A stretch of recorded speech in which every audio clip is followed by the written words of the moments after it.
예. 이번 시간은 우리나라의 부동산 개발 사업의 그런 그 전개 과정에 대해서 한번 어, 살펴보고자 합니다. 지금 우리 주변에 뭐 각종 부동산 개발 사업이 다양하게 이루어지고 있잖아요. 뭐 도시 개발 사업도 이루어지고 있고, 또 뭐 재개발, 재건축 뭐 이런 사업들이 많이 이루어지고 있습니다. 그래서 이러한 사업들이 어떠한 역사적 배경하에 탄생이 됐고, 또 그 과정에서 감정평가들은 어떻게 이루어지고 있는가 하는 부분들을 살펴보는 것은 나름 의미가 있다, 이런 생각이 좀 들어요. 그래서 한번 지금 그런 부동산 개발 사업에 대해서 간단하게, 어차피 향후에 계속 강의를 할 것이기 때문에 간단하게 그 개요 정도만 알고 가도록 하겠습니다. 이런 부동산 개발 사업은 뭐 다양하게 분류를 낼 수 있겠지만, 근본 강의에서는 주로 도시임지 외곽에서 이루어지고 있는 도시 개발 사업과 도심지 내 도시가 형성이 되면 오래돼서 그 3, 40년 되면 그 도시가 낙후되잖아요. 노후화되잖아요. 그러면 그 도심지 내에서의 그러한 정비 사업, 이 두 가지로 저는 분류를 합니다. 그래서 도시를 새로 만드는 그러한 사업, 이것은 만들어져 있는 도심지를 정비하는 사업, 이 두 가지로 한번 나눠서 설명을 한번 드려보도록 하겠습니다. 먼저 이제 도시를 만드는 그러한 사업에 대해서 먼저, 우리나라가 이제 1970년대쯤만 해도 이제 서울의 인구는 느는데, 서울에 그때 당시만 해도 강북만 개발이 돼 있었어요. 그러다 보니까 박정희 정부에서 늘어나는 인구를 분산시키기 위해서 강남을 개발하게 됩니다. 1970년대만 해도 지금 현재의 강남은 논밭이었어요. 허허벌판이었습니다. 그러다 박정희 정부에서 인구 분산을 위해서 강남을 개발하게 되는데, 그때 당시에 정부도 그렇고요, 뭐 각종 뭐 공기업도 자금이나 이런 게 있는 게 아니잖아요. 그러니까 그 대규모의 강남을 개발할 자금이 없기 때문에 결국은 그 강남에 소유하고 있는 토지 소유자들이 일정 부분, 그걸 보통 이제 나중에 설명드리지만 간보율이라고 하는데, 일정 부분의 토지들을 출연을 해서 그 출연된 그 토지를 음, 분양을 해서 그것을 그 재원을 가지고 개발을 하게 되는 겁니다. 즉, 제가 100제곱미터의 땅을 가지고 있으면 그 중에서 어, 그 도로도 만들고 공원도 조성하려면 비용이 들잖아요.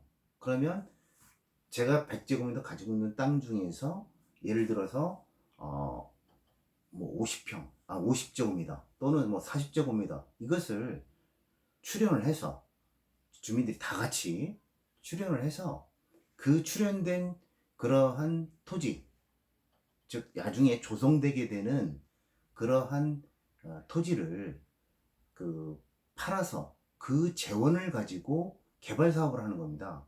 그러니까 내가 나중에 100제곱미터 땅을 가지고 있어도 나중에 새롭게 조성되는 땅은 100제곱미터가 아니라 50제곱미터가 될 수 있고, 아니면 60제곱미터가 될 수 있는 거죠. 즉, 내 토지 일부를 출연해서 그 재원을 가지고 개발 사업을 하는 거였습니다. 그때 당시만 해도 돈이 없으니까 그런 토지구획 정리 사업을 했던 거죠. 그래서 사업 방식을 환지 방식으로 했는데, 즉 내 땅의 일부를 출연하고 그 재원을 가지고 새롭게 나중에 땅으로 돌려받는 겁니다. 그러니까 뭐 당연히 100평의 땅을 가지고 있더라도 사업비라든가 아니면 공공시설을 설치해야 되기 때문에 나중에 뭐 40제곱미터나 50제곱미터밖에는 못 받는 거죠. 모든 소유자들이. 그런 식의 사업 방식이 토지구역 정리 사업입니다. 근데 이 토지구역 정리 사업은 다양한 사람들이 그러한 토지를 출연해야 되는 부분이다 보니까 서로 이해관계가, 그리고 더 좋은, 나중에 조성된 땅 중에서 더 좋은 땅을 차지하려고 하고, 또 간보기를 적게 하기 위해서 도로를 크게 못 놓고, 또 다양한 사람들의 이해관계가 걸려다 보니까 개발 사업을 하는 데 있어서 굉장히 어려움이 있었어요. 그래서 이제 1980년대, 이제 우리나라 1980년대 되면 좀 성장이 되지 않습니까? 그 1980년대에 정부에서 택지개발촉진법을 만듭니다. 두 번째, 택지개발촉진법을 만듭니다. 이 택지개발촉진법은 말 그대로 인구가 더 집중이 되니까 정부에서 택지, 즉 사람이 머무를 수 있는 공동주택지라든가 단독주택지, 이게 택지잖아요. 이 택지를 빨리 신속하게 만들기 위해서 택지개발촉진법을 1980년도부터 제정을 합니다. 그래서 이 택지개발촉진법으로 인해서 우리 일기 신도시, 뭐 분당, 일산, 평촌 같은 일기 신도시를 제정을 해서 대규모의 신도시를 엄청나게 만들어냅니다. 지금 우리 주변에 도시 외곽에서 이루어졌던 사업은 거의 다가 택지개발촉진법으로 개발 사업이 이루어졌습니다. 그러니까 이 택지개발촉진법은 환지사업과는 달리 정부가 또는 지방자치단체나 아니면 그리고 정부 투자기관, 그때만 해도 이제 정부 기업들이 일시에 그 전체 사업지구를 지정을 해서 일시에 전부 다 토지 등을 다 매수를 합니다. 매수를 해서 다 새롭게 조성을 해버리는 거예요. 그러니까 뭐 기존의 토지 소유자들은 땅을 바꿔주는 게 아니라 땅을 매수하는 겁니다. 그래서 사업 시행자가 택지개발촉진 지구에 있는 토지들을 일괄적으로 다 취득을 해버립니다.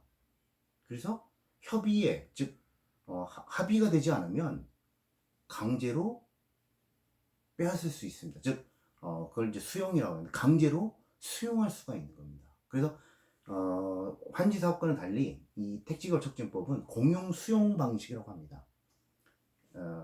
일제히 모든 토지들을 빨리 사버리고, 그리고서 새로 사업 시행자가 새롭게 모든 토지 용객을 짜서 그걸 가지고 이제 분양을 하게 되는 그런 사업입니다. 그래서 전면적으로 모든 토지를 다 매수하는, 강제적으로 매수하는 그런 거기 때문에 환지 방식하고는 차이가 있죠. 환지 방식은 종전에 내가 가지고 있는 토지를 일부만 출연하는 거기 때문에 나중에 내가 조성되고 나서 그 토지를 일부라도 받을 수가 있지만, 택지개발촉진법은 전부 다 매수를 하는 거예요. 그러니까 종전 소유자들은 다 뺏기는 거죠. 그런 방식이 공용 수용 방식입니다. 근데 이 공용 수용 방식은 그렇게 내가 모든 토지들을 모두 다 사업 시행자한테 박탈당하는 그런 게이기 때문에 반발도 많았고요. 또 민원도 많았습니다. 그러면서 현대로 오면서 이제는 그 여러 가지 이제 사업에 많은 제약이 따랐기 때문에, 그리고 또 무엇보다도 이제 택지개발촉진법을 대규모로 하면서 이제는 도시가 많이 포화가 됐고, 또 이제 더 이상 택지에 대한 수요가 이제 줄어들었어요. 서울 빼고 일반 지방 도시는 택지가 이제 남아돈다고 봐야 되겠죠. 주택 보급률이 100%가 넘는 데가 많지 않습니까? 그래서 이제 택지개발촉진법을 이제는 할 필요가 없겠다 해서 이제 폐지를 하려고 했는데 이제 국회에서 뭐 지정만 안 하면 되지, 일단 가지고 있어 보자, 나중에 뭐 통일이 되거나 아니면 또 나중에 또 대규모의 신도시가 또 필요할 수도 있으니까 택지개발촉진법은 이제 사문화는 됐습니다. 대신 이 택지개발촉진법 대신 이제 그러면 도시를 누가 개발하느냐, 도시를 개발하는 법이 바로 이제 도시개발법이 만들어졌습니다. 이 도시개발법은 토지구역 정리사업의 환지사업과 택지개발촉진법의 공용수용사업, 이 두 가지를 다 담고 있습니다. 그래서 이 도시개발법은 이제 도시를 이제 개발하는 데 있어서 이제는 택지만, 즉 사람이 머무는 택지만 짓지 말고 이제는 거기 유통단지라든가 아니면 도심 외곽에 어떤 상업이라든가 뭐 아니면 여러 가지 이제 그 복합으로 개발을 하라 이런 차원인데, 그 사업의 방식이 이제 환지 방식을 할 수도 있고요. 또 공용 수용 방식도 가능합니다. 그래서 지금 이루어지고 있는 도시개발 사업, 이런 수도권의 도시개발 사업 많지 않습니까? 그게 수용 방식도 있고요. 또 환지 방식도 있습니다. 기존에는 수용 방식이 좀 더 많았는데 지금은 역전됐어요. 지금은 이제 도시개발 사업하면 이제는 주민들이 조합을 만들어서 하는 그러한 환지 사업이 더 많아요. 그래서 지금 이제 그 환지 사업과 공용 수용 방식은 바로 이런 옛날에 이루어지고 있었던 그 토지구역 정리 사업과 택지개발 촉진법, 이 사업이 결국은 짬뽕이 돼서 사업 도시개발법으로 이제 시행이 되고 있습니다. 현재의 도시개발 사업은 대부분 이 도시개발법에 의해서 사업이 되고 있고, 이 도시개발법은 말씀드렸다시피 환지사업, 그리고 공용수용사업, 그리고 이 환지와 공용사업을 혼용하는 혼용 방식의 사업, 이 세 가지가 지금 규정이 되어 있습니다. 그런 부분들은 또 다시 설명을 또 드리겠습니다. 이렇게 이제 도시개발 사업은 이제 도시개발법에 의해서 도심지 외곽에서 도시를 만들어 나가고 있고요. 이제 그러면 이 도심지 내는 이제 도시가 오래됐어요. 그래서 30년, 40년이 되다 보면 이 도심지의 그 시설이 노후화되고 또 건물들도 이제 그 여러 가지 이제 낙후돼서 사람들이 살기가 굉장히 어려울 수가 있고, 또 밀집돼 있는 또 그러한 뭐 옛날 그 달동네 같은 그런 사업들인데, 그런 사업들 개발해야 되잖아요. 즉 이 도심지 내의 사업은 이제는 도시가 형성되다 보니까 노후화돼서 걔를 다시 정비해야 되겠다는 겁니다. 도시를 새로 새로 만드는 게 아니라 만들어져 있는 도심을 새롭게 정비하는 사업입니다. 그 대표적인 게 재개발, 재건축 사업이에요. 우리 서울이나 뭐 이런 데는 주택 공급의 7, 80%가 재개발, 재건축에서 나와요. 그만큼 이제 수도권 같은 데서는 재개발, 재건축이 많이 이루어지고 있고, 지방 같은 데는 이제 광역 대도시가 좀 이루어지고 있습니다. 부산, 뭐, 그 광주, 뭐, 대전.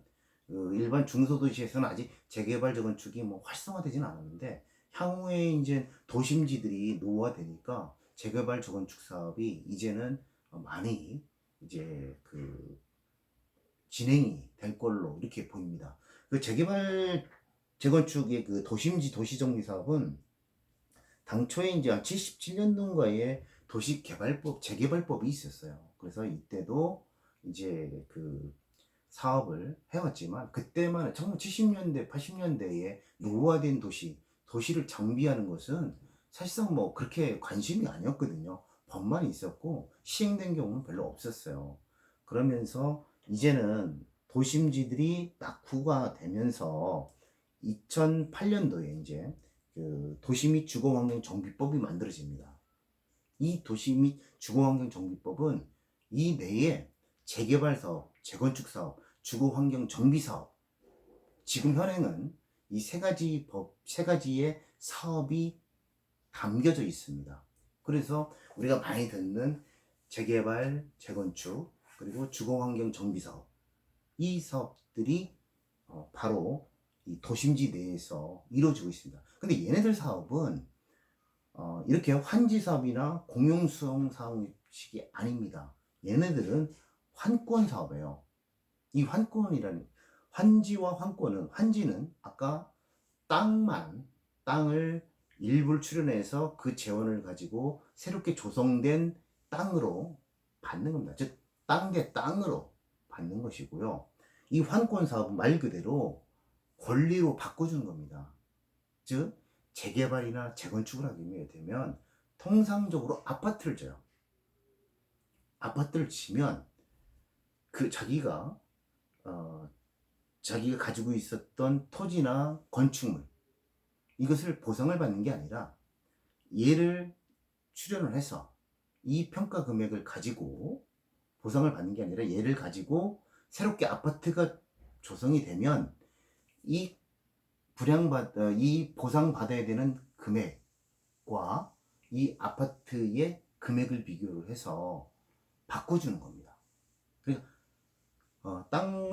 환지는 땅 대 땅으로 주는데 얘는 토지 등, 즉 건물과 토지에 대한 부분을 출연을 해서 나중에 조성되는 아파트의 분양권으로 바꿔주는 걸 얘기합니다. 그래서 환지라고 안 하고 환권사업이라고 하는 것이죠.